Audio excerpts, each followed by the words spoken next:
Hello বন্ধুরা, নমস্কার। আমি তো এসে গেলাম আপনাদের মাঝে। আমি একটা আইটেম নিয়ে এসেছি, ব্যানানা প্যানকেক, অর্থাৎ কলা দিয়ে আন্ডা দিয়ে একটা কেক বানাবো ছোট্ট করে। সুন্দর একটা রেসিপি। আপনারা দেখুন, আমি পাশ একটা সাদা একটা গাবলা নিয়ে এসেছি। গাবলার ভিতরে আমি ডিমটা ডাললাম। ডিম ডালার পরে এটাকে আমি কলা অ্যাড করলাম। দুখানা ডিম পেরেছি, কলা অ্যাড করলাম। কলাটা আমি টুকরো টুকরো করেছি চাকু দিয়ে। দেখুন, এটা কিন্তু পিস পিস করতে হবে। আমি এবার বেকিং সোডা অ্যাড করলাম মাত্র 15 থেকে 20 গ্রামের ভিতরে। বেকিং সোডা অ্যাড করা মানে জিনিসটা ফুলবে বন্ধুরা। আমি সুগারটা করস করেছি। করস মানে এটাকে মিক্সিতে পাউডার করেছি। আমি 1 স্পুন অ্যাড করলাম। ময়দা 3 স্পুন, মিনিমাম 80 থেকে 100 গ্রাম ময়দা আমি অ্যাড করলাম। তারপরে আমি 1 কাপ দুধ নিয়েছি। গরম দুধকে ঠান্ডা করতে হবে, তার সঙ্গে অ্যাড করলাম। এটাকে ভালো, তারপর কর্নফ্লাওয়ার 10 থেকে 5 গ্রামের ভিতরে অ্যাড করলাম। এটাকে ভালো করে একটু ফাটিয়ে নিতে হবে উইলস দিয়ে,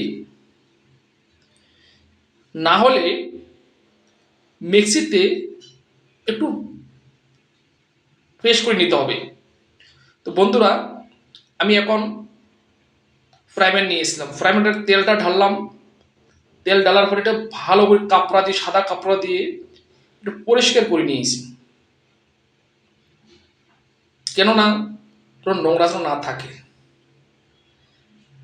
তারপর দিয়ে আর পরিমাণ হিসাবে আমি একটু তেল অ্যাড করলাম। তেল এড করার পরে আমি এখন মাউটা অ্যাড করেছি। মাউটা কিন্তু পেস্ট করে নিয়েছি ভালোভাবে। দেখেন, এটার নাম হচ্ছে কলা প্যানকেক। এত সুন্দর রেসিপি, নিশ্চয়ই আপনারা বানাতে পারবেন। দেখেন কিভাবে ফুলে গেল, এত সুন্দর।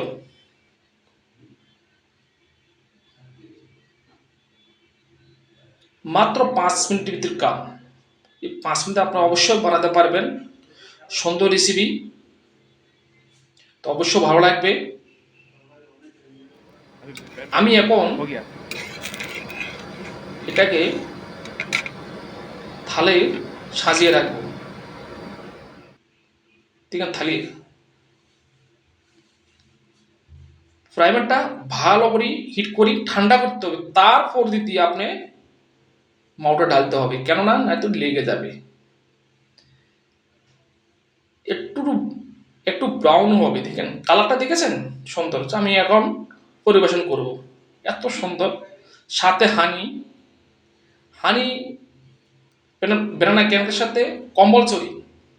তো আমার নাম হচ্ছে বাবুল দেবনাথ 2331 ইউটিউব চ্যানেলের নাম। বন্ধুরা, আপনাদের যদি ভালো লাগে অবশ্যই কমেন্ট, লাইক, শেয়ার করবেন। জয় হিন্দ, বন্দে মাতারম। Thank you.